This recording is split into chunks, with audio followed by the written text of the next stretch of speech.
Hey everyone, this is WobblyWallaby. Today I'm going to look at the new hero class that was just released on the beta server in Ragnarok Mobile Eternal Love.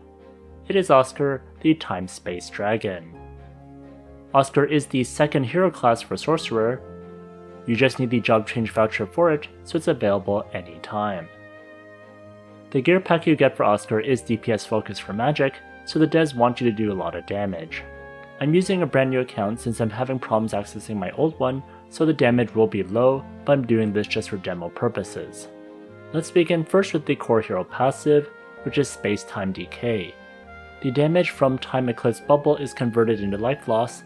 Each stack of Time Eclipse Bubble reduces the trigger interval of the continuous life loss effect on the target by 7%. Continuous life loss includes abnormal statuses such as poison and bleeding, as well as skill effects such as Ignite and Time Eclipse Bubble. At level 4, enemies affected by Time Eclipse Bubble at level 4 will be inflicted with the Return to Silent Singularity effect and happens every 3 seconds, and Time Eclipse Bubble will not be cleared. At level 7, whenever the effect of trait level 4 is triggered, the remaining cooldown time of all of Oscar's skills is reduced by 1 second. So, for the first paragraph, you'll be able to speed up the trigger interval of life loss by 7%, and you'll see later it can stack up to 70%, so Oscar is definitely great with abnormal statuses. Now level 4 is crucial for more damage. The Singularity skill adds a lot of extra damage, so it's definitely good. And for level 7, reducing the class skill cooldown is important for spamming stuff more often. Next is Time Eclipse Bubble, a passive skill. Magnetic Field Effect, when dealing damage, applies Time Eclipse Bubble to the enemy. Time Eclipse Bubble deals damage equal to 140% of magic attack per second for the next 10 seconds. Time Eclipse Bubble can stack, and within distorted space, the damage dealt by Time Eclipse Bubble is doubled. So by having a stack up to 10 times, that's how you get 70% life loss ticks. This skill has a very nice damage over time. Next is Magnetic Field Effect, an active skill. Creates a rift at a designated location, dealing neutral damage equal to 2800% of magic attack within a 4-meter radius, and pulling the nearest enemy within 6-meter radius to the target location. After 1 second, deals another instance of neutral damage with the same multiplier, but the damage radius is increased to 6 meters. It has a casting range of 8, a skill cooldown of 2.5 seconds, and a skill delay of 1.5 seconds. There's also the Void Echo Ruin that further adds to your magnetic field effect damage.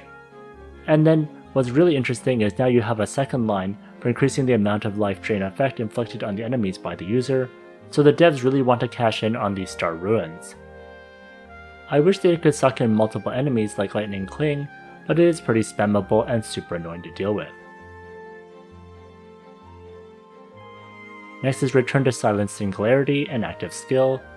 Deals neutral damage equal to 3000% magic attack to one enemy, and instantly deals 50% damage to any unresolved Time Eclipse Bubble on the target, and removes the Time Eclipse Bubble.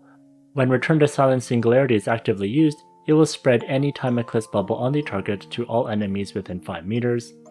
This has a casting range of 6 meters, skill cooldown of 12 seconds, and a skill delay of 1 second. This is also magic type damage. You can further improve this with the Explosive Space Time Star Ruin. You can increase your damage percentage upon settlement from up to 1 to 30%. So this one is a bit harder to show in this demonstration, since the spreading to other appears to be caused by magnetic field. Before I continue, I want to thank LDCloud for sponsoring this video. I've used LDCloud for many months and it's made my life much simpler. I use the unlimited multi-instances to help manage multiple Ragnarok mobile accounts. For example, here I have 2 alts to help me with my instances and boss hunting. I click on this button and I can select my second instance and then manage my second class. It's super smooth and responsive. These instances run stable and uninterrupted 24/7, so I could park my character in Void Maps or Abyss Lake and be AFK while on auto. I'm happy I can do this stuff without consuming my phone or computer's RAM or battery. I've used instances in Singapore to access Southeast Asia games and United States for global games, which is great to get past region-locked games. To get started, register through my exclusive link to enjoy a 6-hour free trial with no download required. Here I visit the link with my web browser, then click Register Now. I register with my Google account, and then I see the 0.27 US credit, which lets me try it out for 6 hours for free. And yes, you can also use this on your web browser too. So definitely give it a try. I'm sure you'll enjoy it as much as I do. Next is Life Pivot Resonance, a passive skill. Oscar's damage and damage reduction across all races are equal to the highest value of his corresponding racial attribute. Teammates of the dragon race in the party will receive the same effect. This kinda reminds me of the Fire Era Seed Relic, since it takes advantage of huge demi-human damage multipliers. This is really nice in PvE against non-demi-human races. However, since this is more of a PvP class, you're mostly hitting humans anyways unless people are turning to angels or dragons. Next is Time Delay Black Hole, an active skill. Extend the effect of distorted space to the entire map. After a 3-second slowdown, all players and normal monsters except Oscar will enter the frozen state. Unable to move for 5 seconds, damage taken while in the frozen state will not regenerate and cannot be immune to. During this time, Oscar's skill cooldown will be reduced by 100%, and after the time expires, the distorted space effect on the unit will be removed, and the unit will be immune to frozen effect for 15 seconds. When casting GVG or the field, the effect will now affect units within a 12-meter radius, and will not affect players in the field. The cooldown is fixed and cannot be reduced. It has a skill cooldown of 45 seconds and a skill delay of 1 second. It's cool to see stuff frozen, and you get a lot of free shots in. The faster cooldown is great too. Being able to freeze people like this is super annoying, so it's definitely going to be really frustrating in GVG. Next is Time Travel, an active skill. Teleport yourself to the designated location and also teleport the distorted space within the map to the destination. It has a casting range of 12 meters and a skill cooldown of 12 seconds. It also has a skill delay of 1 second. This is further improved with the Time Tide Star Ruin. Time travel after casting, you will not lose health for 0.1 to 2 seconds, so this is definitely one you want to reroll for if you want a high first line for more survivability. Now, this is a pretty far teleport compared with Jormungandr. Jormungandr's Singularity Warp is 8 meters with an 8-second cooldown. So this one is definitely really nice, and the invulnerability is also really nice as well. Next is Distorted Space, an active skill. A field is created in a designated area. Enemies within the field have their movement speed reduced by 33% per second. After 3 seconds, they will enter a frozen state, unable to move. The frozen state lasts for a maximum 8 seconds. It will temporarily recover after reaching the time limit or accumulating more than 50% of max health and damage, and the timer will restart. Distorted Space lasts 30 seconds.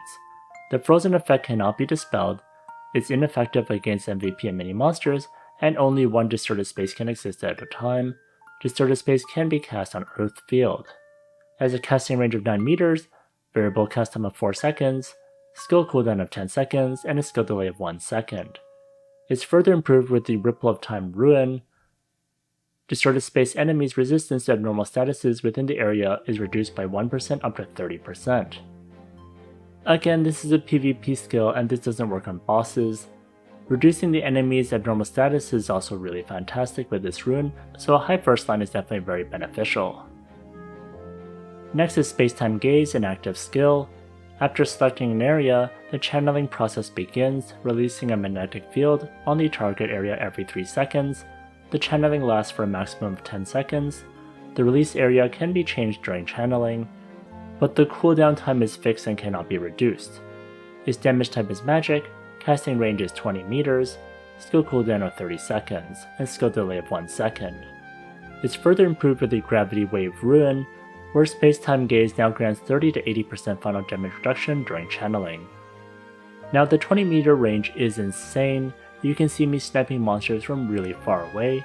In GVG this will also be extremely annoying since you can snipe people really far away. Next is Undercurrent, a passive skill. When Oscar and his teammates use each different element attack on an enemy, the damage the target receives is increased by 10% for 5 seconds. When Oscar performs a non-element attack, his elemental advantage coefficient is increased by 0.3. Now Oscar uses neutral, then someone else uses something different, then you get 10% increase, which is really nice. So this is pretty easy to coordinate, especially since not many people are stuck to neutral. Next is Time Wormhole, an active skill. Summons a time barrier that follows the users, concealing themselves and teammates within a 6 meter radius and rendering them immune to damage from enemies outside the barrier. lasts 12 seconds, and a fixed non-reducible cooldown. It has a skill cooldown of 25 seconds and a skill delay of 2 seconds. It is further improved with the Time and Space Seal Ruin. Time Wormhole reduces the life loss of friendly units within it by 1 to 30%. Now this is a great PvP skill. 12 seconds is insane, but keep in mind it's only people outside the barrier. If the enemies can get inside, they can beat you down, but this is a nice counter for sniping people far away and not getting damaged from it. Next is the Oath of Time, a passive skill. When Oscar receives the physical or magic damage, there is 30% chance to recover health equal to 100% of the damage received. After being affected by a continuous life drain effect, there is a 20% chance to remove its subsequent effect. Now, I personally find these percentages to be a bit low, but it's better than nothing, I suppose. Next is Destiny Looking Back, an active skill. Designate a teammate or enemy and rewind them back to their position 5 seconds ago or next Oscar. Any dispellable buffs or debuffs on the target teammate or enemy will have their duration restored to their initial value, and the teammate will restore 100% health. This effect cannot remove players from the current map and is ineffective against monsters. It has a casting range of 12 meters, a skill cooldown of 18 seconds, and a skill delay of 1 second. The first option is to rewind, and the second option is to bring them to Oscar. Here I show the second option. It does work on the monster, and here the harpy gets sucked to Oscar. So this is a nice way to suck a squishy enemy and have them get pulverized next to you. Next is Weapon. His class specific one is Myred, Images Codex. It does increase the amount of life-driven effect inflicted on enemies by 5%, and for each refined level it increases the damage of magnetic field effect and the time eclipse bubble by 2%, so this weapon is definitely great for dealing lots of damage. Now for the tier effects. For tier 5, the time eclipse bubble deals an additional 50% damage to monsters, and when refined plus 15, the duration of time delay black holes effect is increased by 3 seconds. Now the devs added back the plus 15 special ability for tier 5, which is kind of annoying since it makes a huge difference. The time delay black hole is 5 seconds, so an extra 3 seconds is quite insane. Also, I'm not sure why they wanted to add additional damage to monsters since this really isn't a PvE class, so I found this to be a strange design decision on this weapon. Next, here's what Oscar can use. It's very similar to Chronomancer, but you also got some survivability as well.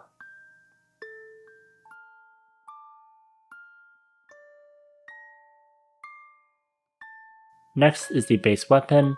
Unfortunately, it uses more rare materials. In the past, other hero classes use super common and cheap materials, but this one seems a bit more annoying to get. Well, that's it for now. I hope I'll get back my old account so I can try it out in instances, but it was pretty funny to try out Oscar at level 75. If you enjoyed this video, please like, comment, and subscribe. Here's a video that I'd recommend, and if you want more sneak peeks, check out this playlist over here.